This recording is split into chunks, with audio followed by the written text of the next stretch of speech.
네, 오늘 믿음의 시련이라는 제목을 가지고 같이 말씀을 나누고자 합니다.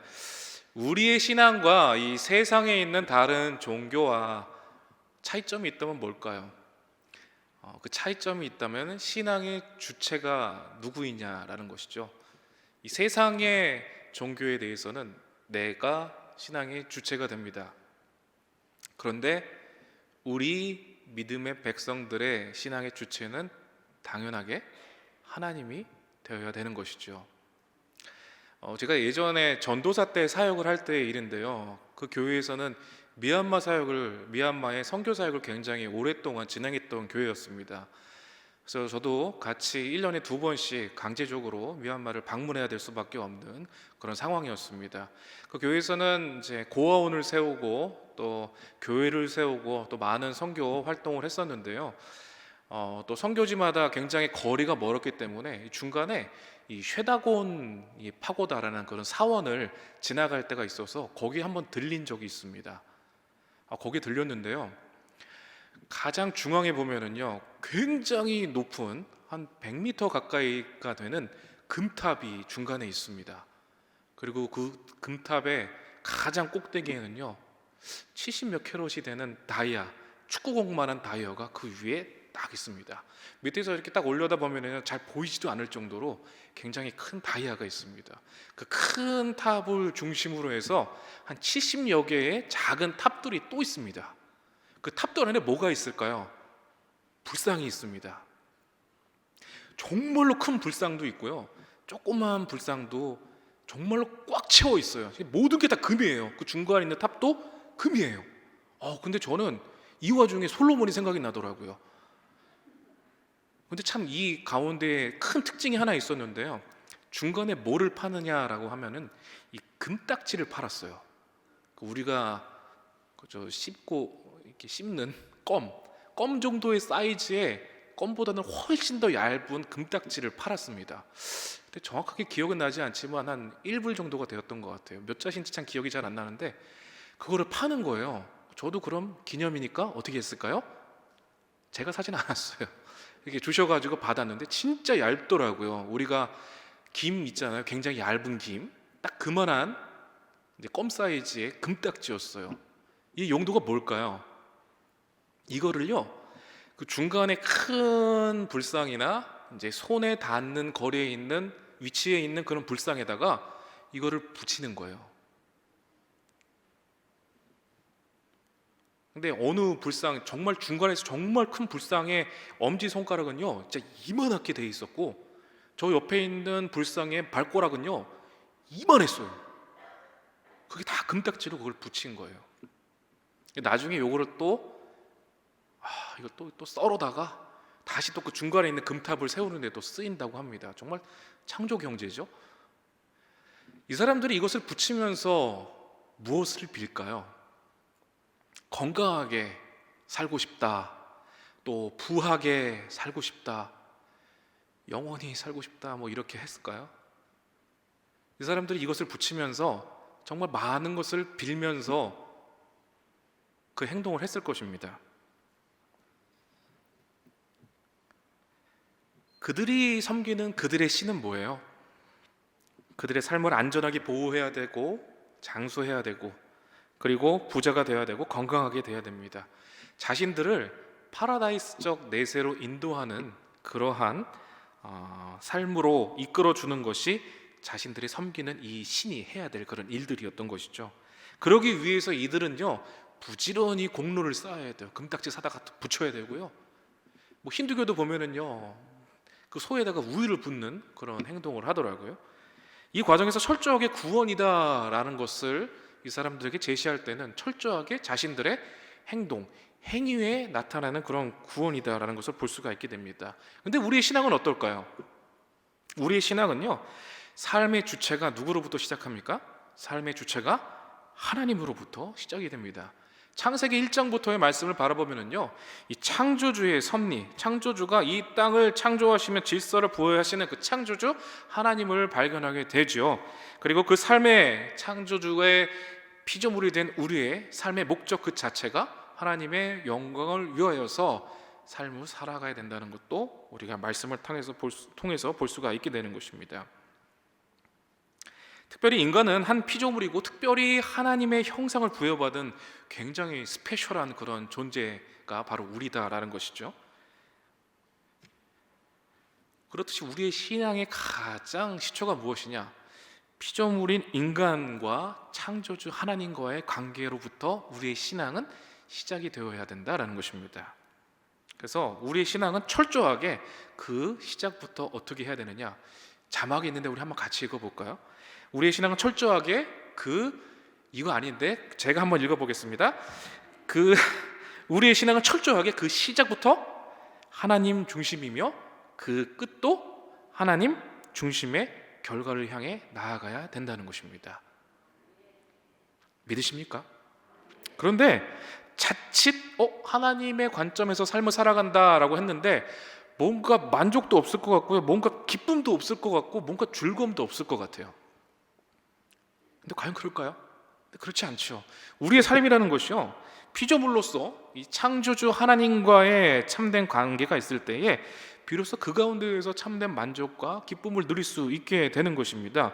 그 이유는요, 피조물인 우리의 참 만족, 참 기쁨, 그리고 참된 그 즐거움이라는 것이 바로 창조주에게로부터 시작되는 것이기 때문입니다.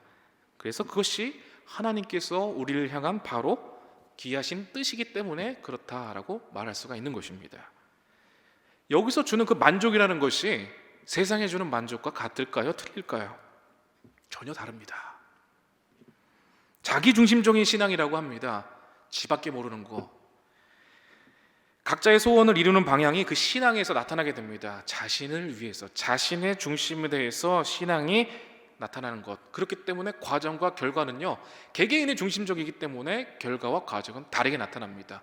그렇지만 신앙인들의 관점은 아까 말씀드린 대로 하나님의 중심적인 관점이에요.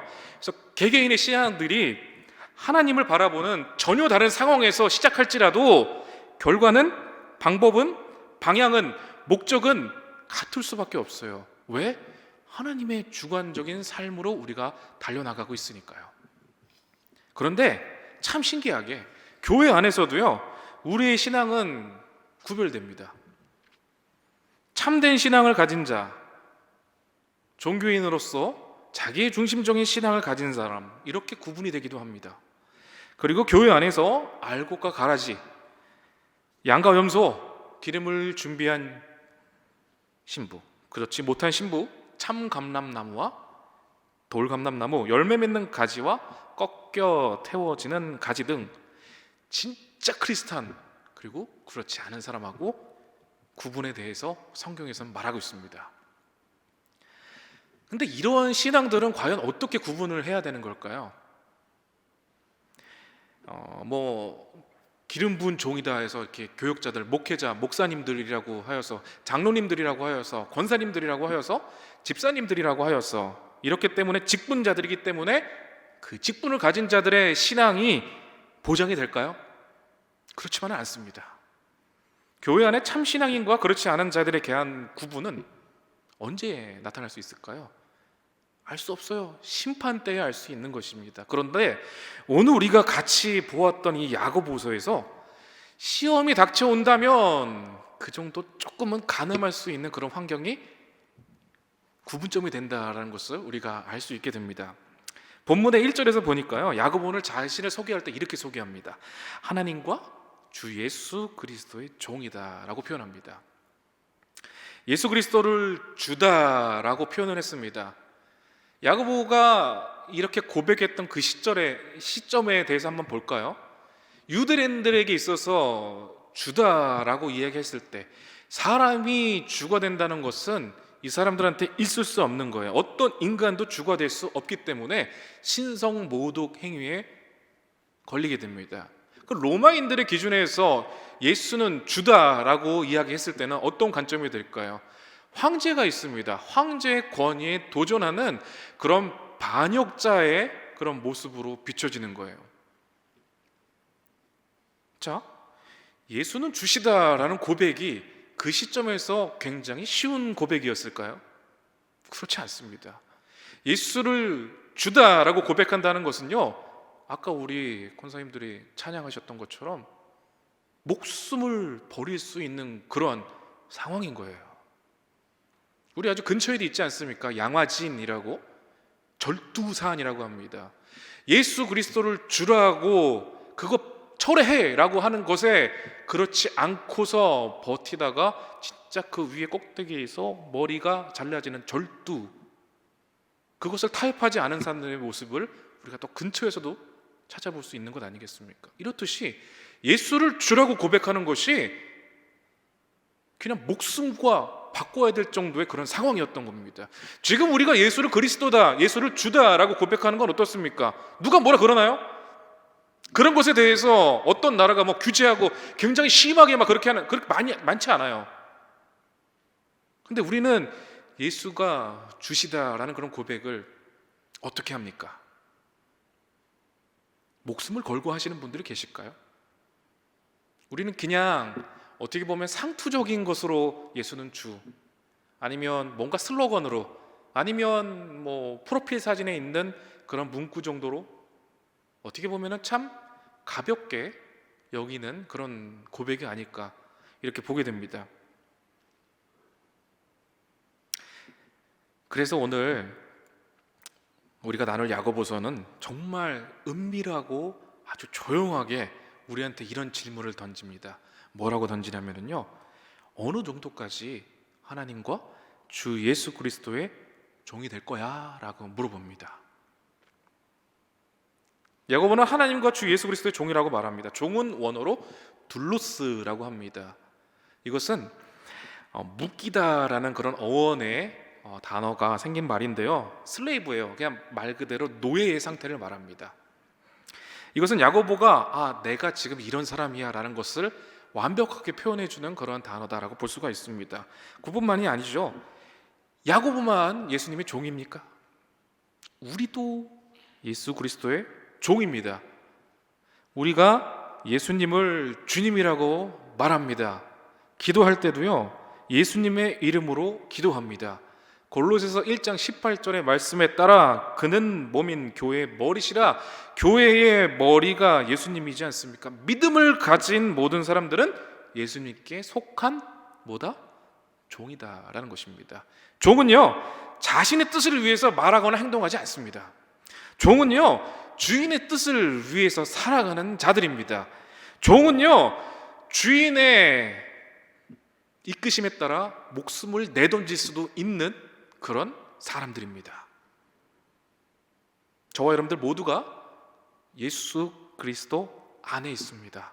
따라서 우리는요, 우리의 삶의 방식이 아니라 주인의 삶의 방식, 철저하게 하나님의 뜻에 따라서 하나님의 방식으로 삶을 살아가야 되는 것, 우리 표어처럼 경건에 이르도록 연단하는 것, 우리 믿음의 현 주소가 내 중심에서 하나님 중심으로 바꿔나가는 참된 변화가 우리 가운데 있어야 할 줄로 믿습니다. 신앙생활은 변합니다. 내대로, 내 생각대로, 내 뜻대로 종의 모습 주제에 주인을 따라라 와라 이렇게 하는 것이 아니라 내 중심에서 하나님 중심으로 변화되는 것이 저와 여러분들의 믿음의 삶이다라는 것입니다. 오늘도 그 고백이 있으시기에 이 예배의 자리에 나오신 줄 믿습니다. 그 주인이신 아버지 하나님을 꼭 경험하시고 만나시며 주님께서 뜻하신 바, 또 계획하신 바 이루려고 하시는 그 귀하신 비전을 발견하실 수 있는 기도의 자리가 되시기를 축원합니다. 오늘 2절의 말씀을 보니까요, 여러 가지 시험을 당하거든 어떻게 하래요? 온전히 기뻐하라. 여러분들, 시험이다라는 것은요, 진짜 너무 힘든 것 같아요. 시험이라는 것이 정말 이것으로 하여금 주저앉게 만들고 좌절하게 만들고 낭망하게 만들고 낙심하게 만듭니다. 그럼에도 시험이 찾아올 때 기뻐하라라고 말씀을 하십니다. 이게 무슨 뜻일까요? 계속해서 말씀드린 거지만 나 중심의 삶에서 하나님 중심의 삶으로 나아가야 된다라는 것으로 시작을 합니다. 이스라엘 백성들이 출애굽을 할 때 어땠습니까? 모든 삶의 문제가 해결될 것으로 생각해서 애굽을 나오게 됐을까요? 이들이 출애굽을 했습니다. 그러나 그들의 삶의 문제가 전혀 완벽하게 해소된 건 아니었어요. 그들은 홍해의 놀라운 이적도 경험했고요, 그리고 이후에 어떤 일을 겪냐면 또 3일 만에 갈증으로 인해서 또 고통을 받게 됩니다. 그게 끝입니까? 아니죠. 그들은 40년 동안의 광야의 생활을 또 맞이하게 됩니다. 광야는 물도 없고 음식도 없고 쉴 공간도 없는 어떻게 보면 지옥의 땅 아니겠습니까? 그래서 하나님께서 애굽에서 이스라엘 백성들의 그 호소를 들으시고 모세를 보내시죠. 모세를 통해서 또 하나님의 구원 사역이 이루어집니다. 그런데 그 하나님의 구원의 사역이라는 것이 이후에 광야에서 백성들이 고통받는 것이 이 하나님의 구원의 사역이었을까요? 이들은 그렇게 생각합니다. 모세를 야 이 자식아 너 때문에 지금 우리가 이렇게 죽게 생겼다. 돌을 던지기도 하고요. 원망합니다. 때로는 야 이거 지금 이러려고 지금 우리를 데리고 나왔냐라고 비난하기도 합니다. 심지어는 어떻게 돼요? 애굽이 젖과 꿀이 흐르는 땅이야. 절로 갈 거야. 다시 갈 거야 라고도 얘기를 합니다. 우리가 성경의 관점에서 이스라엘 백성들의 행위를 보면은요 되게 이런 배은만독한 자식들이 어디 있나? 너무 거칠었나요? 이런 사람들이 어디 있나? 그렇게 기적적인 은혜를 체험하면서도 이런 불평을 한단 말이야? 정말 교만하다. 정말 진짜 어리석은 사람들이다. 근데 그렇게 생각할 수도 있어요. 근데 진짜 실제적으로요 그들의 현실은요 진짜 그들의 입장에서 봤을 때는 정말 어려운 상황이었어요. 진짜로 그들의 입장에서 봤을 때 그들은 진짜 힘든 상황이었다는 거예요. 그들에게 주어진 그 시험이 얼마나 큰 시험이었는지 우리는 사실 가늠하기는 어렵죠. 근데 우리도 비슷한 것 같아요. 사실 똑같은 것 같아요. 마찬가지인 것 같습니다. 삶의 문제들 앞에서 얼마나 쉽게 우리의 생각과 우리의 마음이 삽시간에 무너져 흘러내려갑니까? 지진이 온 것처럼 마음이 막 흔들려요. 시험이 왔을 때. 가정의 문제, 남편과 아내의 문제, 자녀의 문제, 물질의 문제, 또 원치 않은 질병으로 인한 또 일터에 주어지는 그런 문제들,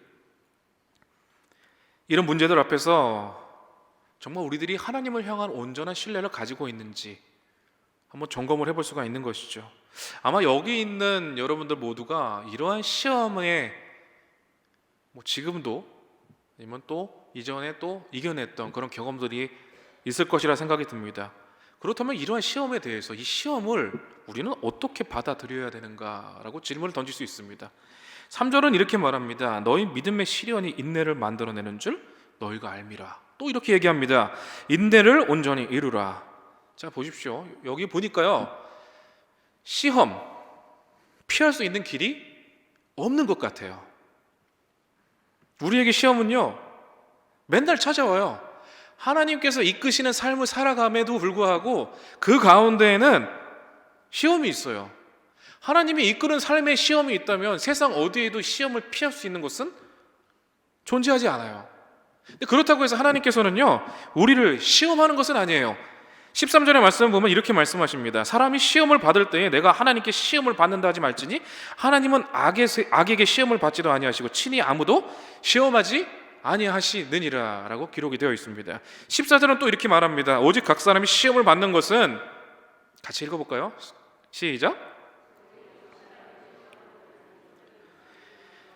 자기 욕심에 끌려 미혹됨이니. 우리의 시험은요 하나님의 의도와 하나님의 이끄심에 기인한 것이 아니라 우리 각자에서 나타나는 거예요. 그럼 어떻게 말할까요? 그럼 이렇게 말할 수가 있을 것 같습니다. 나는 지금 내가 욕심을 내서 힘든 게 아니야. 저 사람들 때문에 이렇게 된 거고 이 상황이 지금 이렇게 만들었고 이 일이 터졌기 때문에 내가 시험에 당하게 됐어. 내 탓이 아니라고. 이런 것들 때문이야. 이렇게 얘기할 수 있어요. 이렇게 얘기할 수 있습니다. 지금 우리가 처한 그런 상황의 시험들은요 내 잘못으로 인해서 이루어진 것들이 아닐 수 있는 거예요. 아니다라고 말할 수 있습니다. 그런데 중요한 거는요 이 문제를 여기고 힘들어하는 게 누구냐라는 거예요. 문제가 아닐 수 있는데 이것을 문제로 만들어서 어려움을 겪고 있는 게 그게 나라는 얘기예요.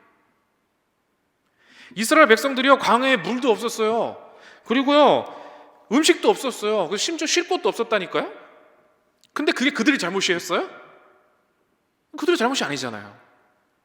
근데 동시에 그것들을 시험거리로 여길 필요도 사실 없었어요. 근데 그들은 그 놓여져 있는 그 상황에서 그들의 관점에서 판단을 했던 것이고, 그들의 상황에 따라서 하나님을 원망하는 데까지 나갔다는 것이 잘못된 거예요. 그들이 그들의 판단으로 하나님과의 신뢰를 본인들이 무너뜨렸어요. 애굽에 있을 때 그토록 고통 가운데 하나님을 찾아서 나오게 됐어요. 근데 지금 뭐라 그러냐면요, 야, 이제 애굽이 적각골이 흐르는 땅이야 라면서 하나님의 인도하심 자체를 부정했어요. 하나님의 일하심을 믿지 않았다고요. 기대도 안 했다고요. 이것이 그들의 잘못이었고 우리의 잘못인 것입니다. 시험이라는 것은요, 정말 누구나 할 것 없이 모두를 다 고통스럽게 하고 힘들게 합니다. 근데 우리는 잊지 말아야 될 것이, 다시 한번 맨 처음에 말씀을 드립니다. 우리의 삶의 주체가 내가 아니라 하나님이다라는 사실입니다. 그 믿음으로 끝까지 신뢰하며 끝까지 인내하라라고 말씀하시는 것입니다. 여기서 인내라고 한다면은요, 사전적인 의미로 그냥 참고 견딘다라는 의미입니다. 너무 가혹하죠. 이것을 원어로 찾아보니까요, 휘포모네라는 단어가 사용됐습니다. 휘포모네라는 단어는요, 불굴의 정신이라는 뜻도 있어요. 그러니까 너무 힘들어요. 진짜 너무 힘들어가지고 죽겠어. 그냥 가만히 참는 게 아니라 그럼에도 불구하고 그 자리에서 일어날 수 있는 그런 행동을 하는 자체를 말합니다. 그러니까 막 너무 힘들어가지고 눈물이 나요. 그냥 눈물이 나고 그냥 가만히 이렇게 울고만 있는 게 아니라 눈물을 닦으면서 일어나서 다시 한번 새 힘을 찾고자 열심히 노력하는 그러한 모습을 나타낸다는 거예요. 그러니까 불굴의 정신, 적극적인 견딤을 말한다라는 것입니다. 그렇듯이 그러한 그냥 그 자리에서 참고 견디는 것이 아니라 그럼에도 불구하고 일어나고자 하는 그 열심이 그 가운데 있을 때에, 오늘 4절에서는 이렇게 말합니다. 인내를 온전히 이루라. 이는 너희로 온전하고 구비하여 조금도 부족함이 없게 하려 함이라. 이것을 이겨내는 삶이 진짜 크리스찬이다라고 말하는 것입니다. 여러분들 이겨낼 수 있으시겠습니까? 다시 한번 물어보겠습니다. 여러분들은 진짜입니까? 왜 아멘 안 하십니까? 우리 가짜입니까? 이겨낼 수 있는 힘도 누가 주냐면요, 주님께서 주시는 것입니다. 우리가 이런 고백을 많이 하죠. 로마서 10장 10절에 마음으로 믿어 의에 이르고 입으로 시인하며 구원에 이른다. 이 말씀은요, 어떤 상황에서 하는 그런 고백이냐면은, 로마의 원형 경기장에서 사자가 찢어지는 광경을 바라보면서 사자가 물어뜯는 것을 바라보면서 하는 고백인 거예요. 광야의 40년 동안 이스라엘은 정말로 많은 실수를 했어요. 동시에 애굽에서 우상 숭배, 그 지들밖에 모르는 자기중심적 사고에서 이제 하나님의 백성의 모습으로 변화를 해가고 있는 과정이 됐습니다. 우리의 신앙은 철저하게 자신을 부정하고 하나님의 말씀 앞에 순종의 삶으로 나아가는 그런 변화가 있어야지 진짜라는 것입니다. 다시 한번 묻겠습니다. 우리는 진짜입니까? 그래도 아멘이 적죠. 5절 말씀에 보니까요, 이런 인내를 통해 시험을 이기기 위해서 우리한테 필요한 게 있답니다. 그게 뭐죠? 지혜가 필요하다라고 말합니다.